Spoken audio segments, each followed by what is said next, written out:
Hi and welcome to Cooking from Scratch. In this video, we're going to be making homemade bagels. So to begin, we're going to start by making our bread dough. So to do that, we need 3 cups of bread flour, and to that we're going to add 2 teaspoons of yeast, 2 tablespoons of sugar, a teaspoon of salt, 1 cup of warm milk, this is going to help to activate the yeast, as well as 4 tablespoons of melted butter, and 2 egg whites. So we want to save the egg yolks for topping and brushing our bagels later. So just set those aside. And we just want to mix our dough together and then knead it for about 5 or 10 minutes until it comes together in a nice smooth ball. And then we're going to set that aside in a oiled dish, and we want to let it rest for about an hour. You can also let it sit in the fridge for overnight if you're making it the day before. Once the dough has had a chance to rest, we're going to cut it into 4 equal portions, and then in each of these quarters we're going to divide that into thirds. Next, we're going to take each dough portion and we're going to roll it into a nice ball. And once we have a ball achieved, we're going to take our index finger and our thumb and we're going to pinch a hole right in the middle of the ball.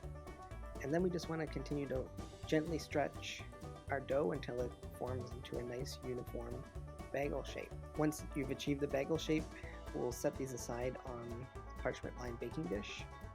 However, if you're making a cinnamon raisin bagel or type of bagel that has fillings inside, you want to knead these in before you start to shape your bagel dough, as we do here. Once you have shaped all of your bagels, we're going to go ahead and boil these in a pot of boiling water, and we're just going to boil them for about 30 seconds on each side here. We don't need to fully cook them because we'll do that in the oven later. And once the bagels have had a chance to poach, I'm going to take them out of the water and drain them really well, and then I'm going to put them back on the parchment lined baking sheet, and then I'm going to brush them with the 2 eggs that we reserved earlier in the recipe.